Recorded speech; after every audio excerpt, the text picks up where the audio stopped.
Howdy Tinkers. The E50 was my first Tier 9 medium, and I was decidedly mediocre with it. I found it very frustrating to play. It's really one of the only tanks I've ever just sold in frustration. About 10,000 games later, I have purchased it back, and with that experience, I'm having some really good games with it. So I thought I would give you some guidance as to what I am learning about the E50 the second time around. The way I think of the E50 is it's a Tiger II with mobility. The armor profile is almost exactly the same as the Tier 8 heavy tank. It's got basically the same gun. It's got a 105mm top gun. This version of the gun has a little bit better aim time and is a little more accurate. It's a sluggish medium, so it doesn't accelerate fast. It's a big, heavy tank, so it's excellent for ramming other mediums or even smaller heavies. The gun is incredibly accurate, so you can use the armor if you protect your lower plate, just like the King Tiger. It's got a weak lower plate and a front transmission, which means that if you get penetrated on the front, you get a lot of engine fires. But from a distance, the accuracy is really wonderful. It's got a dispersion of 0.30, one of the best, most accurate guns in the game.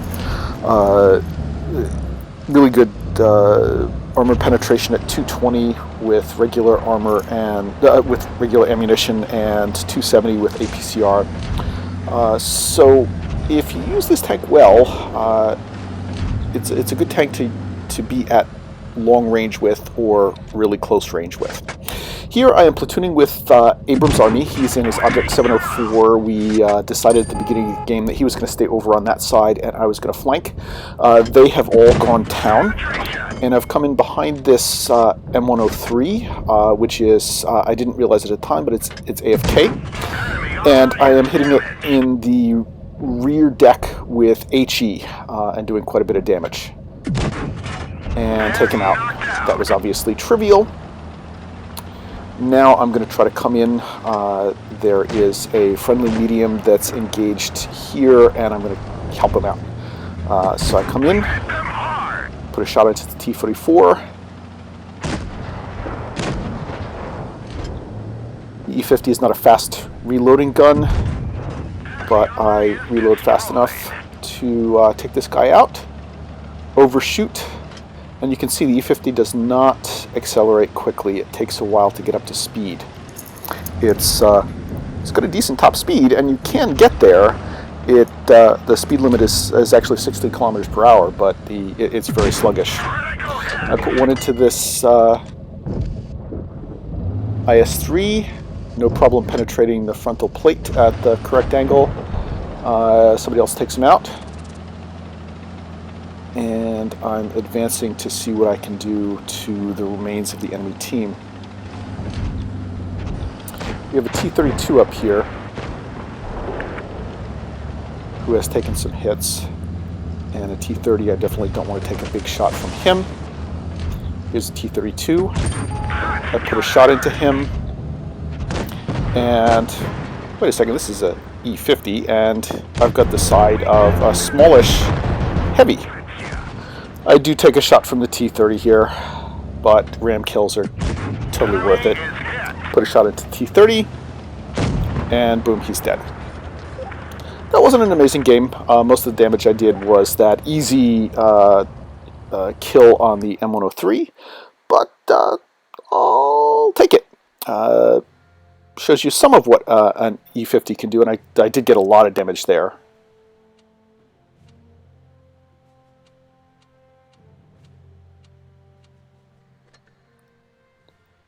Okay, that showed you a little bit of what the E50 can do in a ramming mode.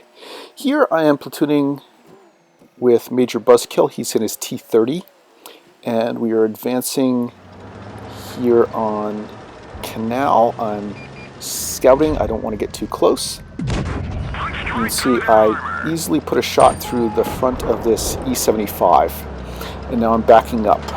In the E-50, I have learned to stay at range. I'm going to try to use this bush as much as possible. And he disappears. I switched over to APCR to try to get to the front of the E75, which is actually possible with this gun. And there's more stuff out there. Put another shot through his lower plate. Here comes an IS-3. Really didn't need APCR here. I'm switching back to AP. I am now spotted since he's closer. But I bounced a shot off the turret. It's got a very odd turret shape. You can sometimes get weird bounces, and sometimes all sorts of stuff comes through. I put a shot through the side of this M103 turret with AP, and you can see I'm sitting back here, not currently spotted behind this bush. Got a Yag Tiger here. Gonna need APCR to go through him. Put a shot into him. Got spotted, but only after I had fired from behind the bush and pulled up behind cover. I pull back to reset camo. Managed to fire, I think, into his gun mantlet, and he's dead. You can see the wonderful accuracy of this .30 dispersion gun. I managed to get a shot right into his commander's cupola. Penetrated again, and somebody else took his last few hits points.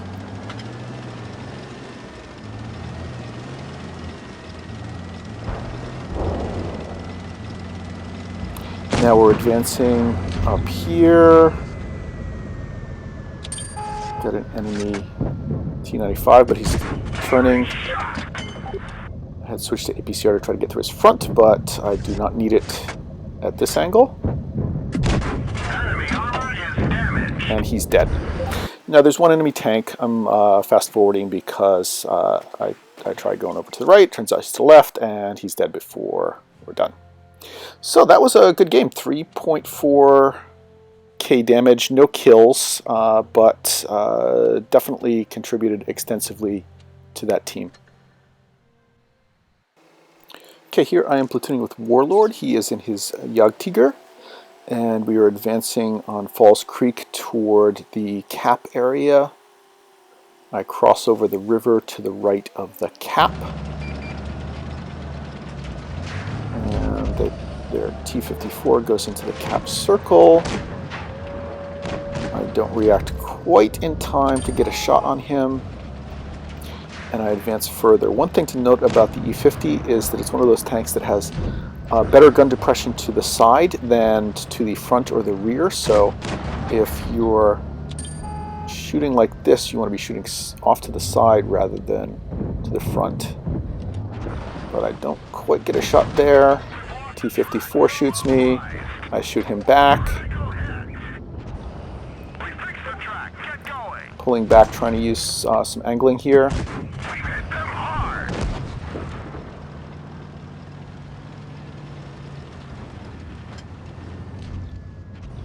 You can see I do not have good gun depression to the front. Warlord does a great job taking out this T-54. Advance and put a shot into this Indian Panzer. And I have been making myself a little too vulnerable here. This is not a great brawling tank. Much better at distance, as you will see in a little bit. So I've backed up trying to conserve my hit points, looking for sneakier shots. Not getting much. Don't have a shot up here. Gonna have to advance. That Indian Panzer is dead, and we have a Leopard hiding up to our right here. And I'm gonna play peek-a-boom with him. Put a shot into him. Back up.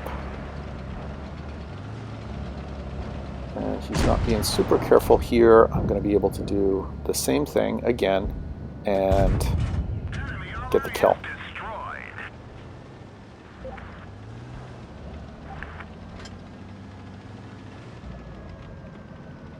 Now, unfortunately, I did not retain that many of my hit points in the beginning stages of the game, due to making myself a little too vulnerable in there. So I'm going to have to play fairly conservatively if I'm going to be able to really contribute for the rest of the game. Fortunately, the enemy team is now at a long range, and the E50 does great under those circumstances. Nice, accurate gun. This VK is spotted, and it's a gun that doesn't have a high rate of fire, 6.8 rounds per minute baseline, but it does have good alpha, so it does 350 damage per shot. So if you can keep putting those shots in, that can add up.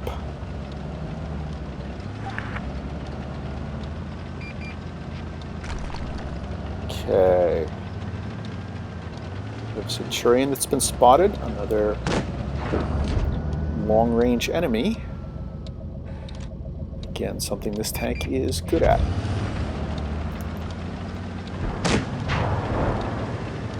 So I'm going to move over to the left side of these buildings here. He is trying to use his good gun depression and good turret armor, and I'm going to use my good accuracy to aim in on weak spots. 2 shots.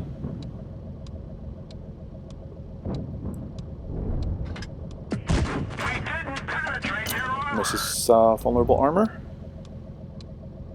He's pulling back. Try to get the top of his turret, fail, so 2 bounces. And hell with this, I'm switching to APCR, and he's dead. So, second class medal, 3.1k damage, 3 kills. This is definitely a tank that I'm starting to learn to like. I'm glad I bought it back. Hope you liked the video. Please give it a like. Please subscribe.